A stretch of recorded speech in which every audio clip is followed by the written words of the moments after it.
സ്ഥാനമില്ല.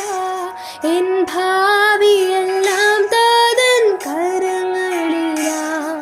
നിരാശയിനി എന്നെ തൊടുകയില്ല. പ്രത്യാശയാൽ അനുദിനം വർദ്ധിക്കട്ടെ. സുഭാഷിതം. ഞാൻ തന്നെ നിങ്ങളെ ആശ്വസിപ്പിക്കുന്നവൻ. എന്നാൽ മരിച്ചു പോകുന്ന മർത്യനെയും പുല്ലുപോലെ ആയിത്തീരുന്ന മനുഷ്യനെ ഭയപ്പെടുവാൻ നീ R? Even I am he who comforts you. Who are you that you should be afraid of a man who will die, and of the son of a man who will be made like a grass? യെശയ്യാ പ്രവചനം 51-ാം അധ്യായത്തിന്റെ 12-ാം വാക്യത്തിൽ എഴുതിയിരിക്കുന്ന ഈ ചോദ്യം യഹോവയായ ദൈവം തന്റെ ജനമായ ഇസ്രയേലിനോട് ചോദിക്കുന്നതാകുന്നു. ഇന്ന് ഈ കാലയളവിൽ യേശുവിന്റെ രക്തത്താൽ വീണ്ടെടുക്കപ്പെട്ട ദൈവമക്കളോടും ഈ ചോദ്യം ആവർത്തിക്കുന്നു. മനുഷ്യർ പലപ്പോഴും മറ്റു മനുഷ്യരെ ഭയപ്പെടുന്നു. അവരിൽ നിന്ന് അനുഭവിച്ച ചില വേദനകളോ അല്ലെങ്കിൽ അവരിൽ നിന്ന് ഒരു പ്രതികൂല പ്രതികരണം ഉണ്ടാകുമെന്നുള്ള ചിന്തകളോ ഒക്കെയാകാം അതിന് കാരണം. മിക്കപ്പോഴും ഇത് പ്രിയപ്പെട്ടവരുടെ ഇടയിൽ പോലും സംഭവിക്കുന്നു. ഒരേ വീട്ടിൽ താമസിക്കുന്ന ഭർത്താവിനെ, ഭാര്യയെ, മക്കളെ പോലും ഭയപ്പെടേണ്ടി വരുന്ന സാഹചര്യങ്ങൾ ഉണ്ടാകുന്നു. വിശ്വാസികളുടെ ഇടയിലും സഭകളിലും ആത്മീയ ലോകത്തിൽ പോലും ഈ ഭയം വ്യാപകമാണ്. ദൈവത്തിനെതിരായ തീരുമാനങ്ങൾ എടുക്കുന്ന നേതാക്കളെ ഭയപ്പെടുന്നു. അവർ ലോകത്തെയും ലോകം പ്രോത്സാഹിപ്പിക്കുന്നതിനെയും അനുവദിക്കുമ്പോൾ നാം ഭയപ്പെടാറില്ലേ? ഈ ഭയമെല്ലാം അനുവദിക്കുന്ന പ്രക്രിയയിൽ ദൈവത്തോട് പ്രാർത്ഥിക്കുന്നതിനോ ദൈവത്തിൽ അധികമായി വിശ്വസിക്കുന്നതിനോ അവിടുന്ന് നമുക്ക് നൽകുവാൻ കഴിയുന്ന ആശ്വാസം എന്താണെന്നോ പലരും മറന്നുപോകുന്നു. അങ്ങനെയുള്ള തന്റെ മക്കളോട് കർത്താവ് പറയുകയാണ്, ഞാൻ തന്നെ നിങ്ങളെ ആശ്വസിപ്പിക്കുന്നവൻ. ദൈവജനത്തിന് വിരോധമായി എഴുന്നേൽക്കുന്ന അനേകം മനുഷ്യരെ നാം ലോകമെമ്പാടും വീക്ഷിക്കുന്നു. അവർ ഭയവും ഭീഷണിയും അഴിച്ചുവിടുന്നു, ഉപദ്രവിക്കുകയും പീഡിപ്പിക്കുകയും കുല ചെയ്യുകയും ചെയ്യുന്നു. അവരെല്ലാം മർത്യരാണ്. ഈ ഭൂമിയിലായിരിക്കുന്ന കുറച്ചു നാൾ അവർ ദുഷ്ടത പ്രവർത്തിക്കുന്നു. അവനും മരിച്ചു പോകും. അവന്റെയും ജീവിതം പുല്ലുപോലെ തന്നെ.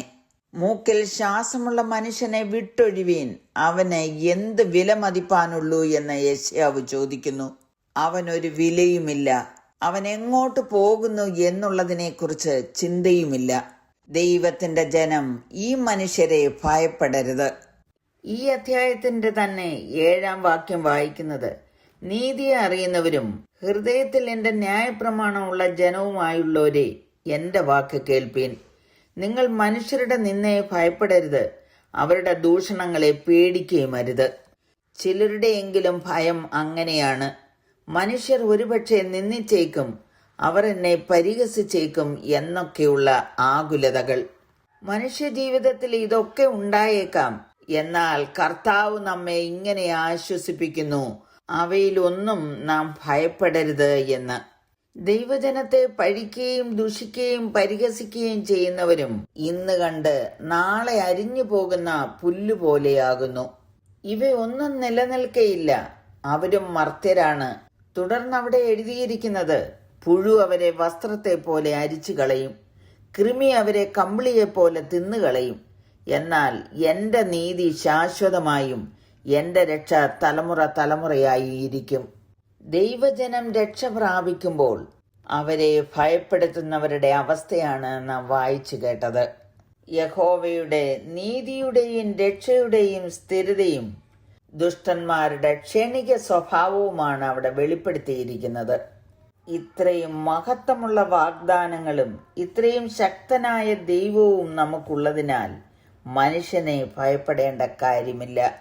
നമ്മുടെ ജീവിതത്തിൽ ദൈവം നമുക്ക് വേണ്ടി ഒരുക്കി വെച്ചിരിക്കുന്ന പദ്ധതികളൊന്നും ഒരു മനുഷ്യനും ഇല്ലാതാക്കുവാൻ കഴിയുകയില്ല.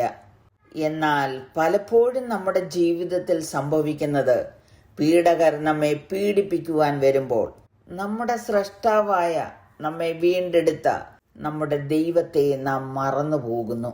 അതുകൊണ്ട് മനുഷ്യർ നമ്മുടെ നേരെ തൊടുത്തുവിടുന്ന ഭയങ്ങൾക്ക് നാം അറിയാതെ കീഴ്പ്പെട്ടു പോകുന്നു.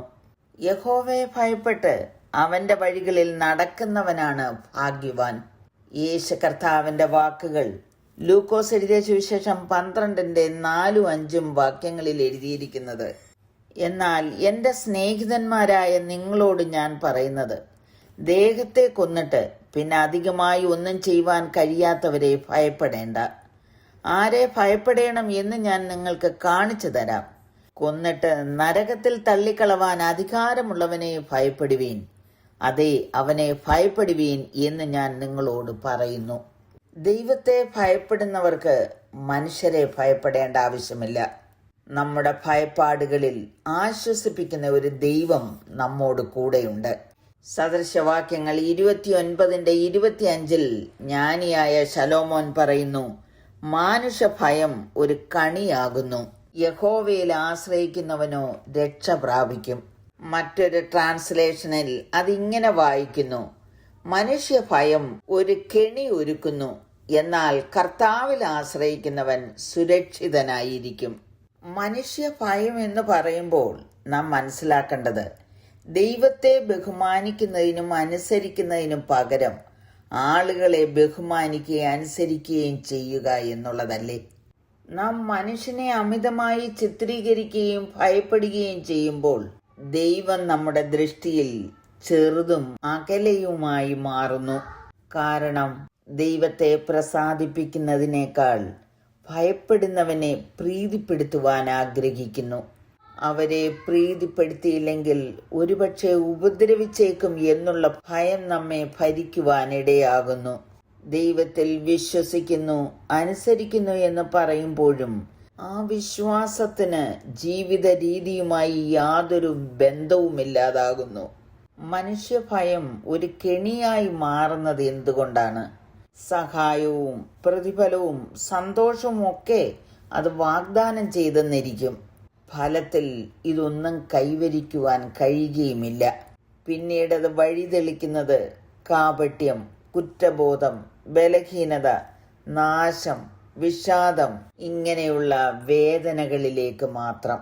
ദൈവത്തിന്റെ കൽപ്പന അനുസരിക്കാതിരുന്ന ശൗൽ രാജാവ് ശമൂവേൽ പ്രവാചകനോട്, ഞാൻ ജനത്തെ ഭയപ്പെട്ട് അവരുടെ വാക്കുകൾ അനുസരിച്ചതിനാൽ യഹോവയുടെ കൽപ്പനയും നിന്റെ വാക്കും ലംഘിച്ച് പാപം ചെയ്തിരിക്കുന്നു എന്ന് പറഞ്ഞു.